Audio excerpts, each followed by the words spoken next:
antiguidade, né, os sábios, quando eles queriam explicar algo que era muito profundo, muito maravilhoso, grandioso, que ultrapassava as nossas capacidades, muitas vezes eles não definiam aquela doutrina, aquele problema, mas descreviam aquele fenômeno, faziam uma descrição do fenômeno, de modo que o leitor pudesse entender o significado daquela coisa grandiosa que ultrapassava as suas possibilidades, né? E o Evangelho de hoje trata de uma coisa grandiosa, que é, Jesus fala sobre o reino de Deus. O que é esse reino de Deus? Páginas e páginas de teólogos santos falando sobre o reino de Deus, porque é uma coisa muito grande, é algo que nos ultrapassa, né? Tanta tinta, papas, magistério, documentos falando sobre o reino de Deus. E parece que a gente ainda não compreende o que é o reino de Deus. E Jesus, nessas duas parábolas tão simples, nos explica, através de uma descrição, o que é o reino de Deus.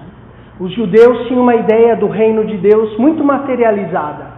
O reino de Deus era aquele reino temporal onde eles seriam libertados do poder dos romanos e dos inimigos.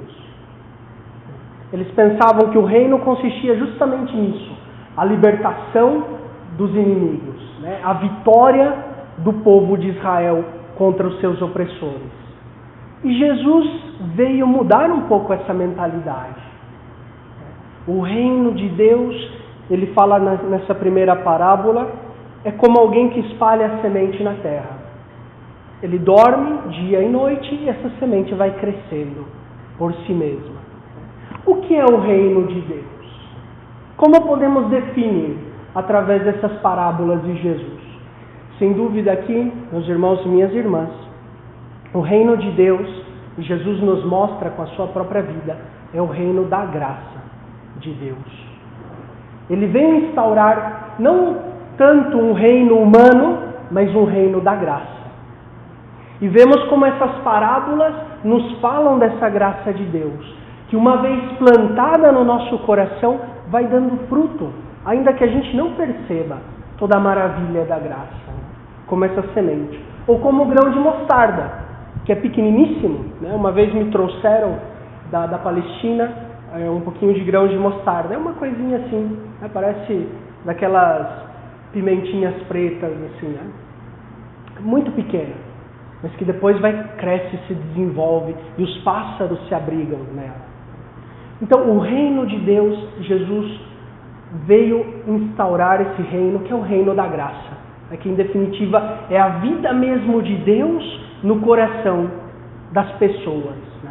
E esse reino de Deus não se identifica somente com a Igreja Católica, né?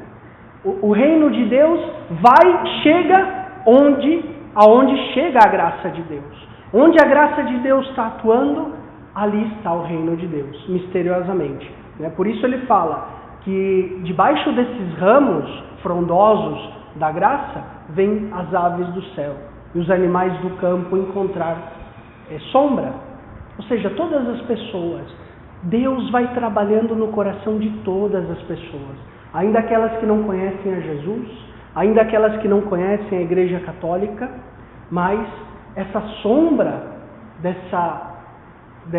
desse pé de mostarda, dessa hortaliça que cresce, também dá abrigo para essas pessoas, ainda que elas não saibam. Elas vão buscando essa sombra, esse abrigo nesses ramos da graça de Deus, né? A graça de Deus vai trabalhando e trabalha no nosso coração. Por isso, a carta aos Hebreus, que a gente leu na primeira leitura, fala o seguinte: lembrai-vos dos primeiros dias, quando apenas iluminados suportastes longas e dolorosas lutas. O que significa isso, apenas iluminados, né? Os primeiros cristãos falavam do batismo não só como banho, não só como purificação, mas falavam como iluminação. O batismo ilumina essa graça de Deus no nosso interior, né?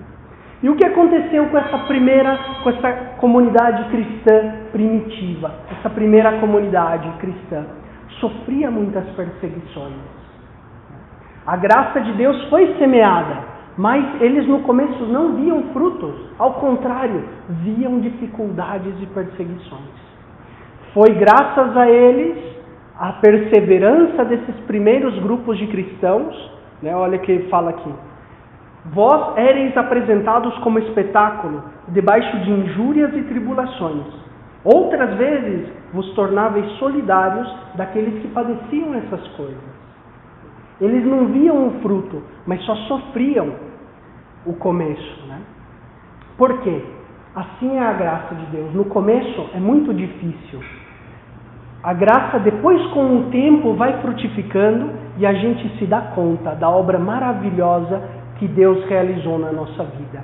No começo, como esses primeiros cristãos, quando a graça começa a atuar, né, ela fala que no momento do nosso batismo, talvez a gente não se dá muita conta, mas conforme a gente vai permitindo que a graça, que o reino de Deus vá crescendo no nosso coração, nos vamos dar conta da grandeza da obra de Deus na nossa alma. O exemplo disso é Santa Teresa de Jesus, essa santa espanhola. Ela teve muitas dificuldades na sua vida de oração, na sua vida de religiosa, na sua vida de mulher, né? E ela passou 20 anos praticamente de aridez, de luta, de combate, sobretudo na oração, mas ela não abandonou a oração. Ela sabia que ela tinha que perseverar na oração e passou 20 anos de luta, sem praticamente ter resposta de Deus. Até que depois ela conta, né, aquelas graças maravilhosas que Deus concedeu a ela, né, muitas graças até extraordinárias, porque ela foi perseverante. E a graça depois deu fruto abundante na sua alma e na alma de tantas pessoas até o dia de hoje que seguem os passos, né, de Santa Teresa e tantos outros santos. 20 anos de luta, de esforço, de perseverança na oração, mas de repente, pum, a graça de Deus deu os seus frutos. Assim, meus irmãos e minhas irmãs, é a graça de Deus. Ela é silenciosa. Às vezes no começo parece duro, e esses cristãos aos quais esta carta aos Hebreus está dirigida, eles sentiam o desejo de abandonar tudo, porque eles, segundo isso, eram cristãos provenientes do judaísmo. Falaram, não, vamos voltar para o judaísmo, estava muito mais fácil. Eu chegava lá com o meu carneiro no templo, derramava o sangue do carneiro, do bode, da pomba, o que for, e pronto, né? Estou em paz com Deus. Mas agora seguir Jesus, fica complicado, né? É perseguição dos judeus, é perseguição dos pagãos, é perseguição dos mesmos irmãos de fé. E o autor dessa carta quer animar esses cristãos. Vós fostes iluminados pela graça de Deus no batismo. E essa graça vai crescer, vai dar fruto, mas temos que ser perseverantes. Ele fala, né, um pouquinho mais à frente, nessa mesma carta. De fato, irmãos, precisais de perseverança para cumprir a vontade de Deus e alcançar o que Ele prometeu. Deus nos fez muitas promessas e maravilhosas promessas, né? De paz, de amor, de bondade, de ternura, muitas promessas. Mas temos que ser perseverantes para cumprir a vontade de Deus e alcançar essas promessas. Então, na missa de hoje, vamos pedir que a graça de Deus cresça no nosso interior e que a gente, um dia, quando Deus quiser, alcancemos as promessas que Ele nos fez. Nós vamos pedir nessa missa: Senhor, concedei-me alcançar essas promessas maravilhosas que vós nos fizestes.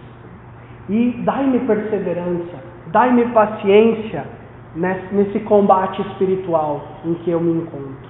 Dai-me força, dai-me paciência, dai-me também ajudar os meus irmãos que se sentem atribulados, como essa primeira comunidade.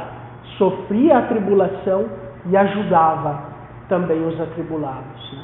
Na segunda carta de São Paulo aos Coríntios, ele começa assim a carta dele, né?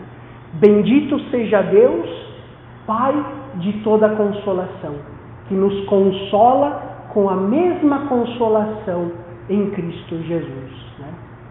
Deus, e nos dá força para que com essa mesma consolação consolemos aqueles que estão em tribulação. Né? É Deus, em primeiro lugar, que vai realizar essa maravilha na nossa alma. Peçamos então nessa Santa Missa que Deus frutifique a graça nos nossos corações. Louvado seja o nosso Senhor Jesus Cristo.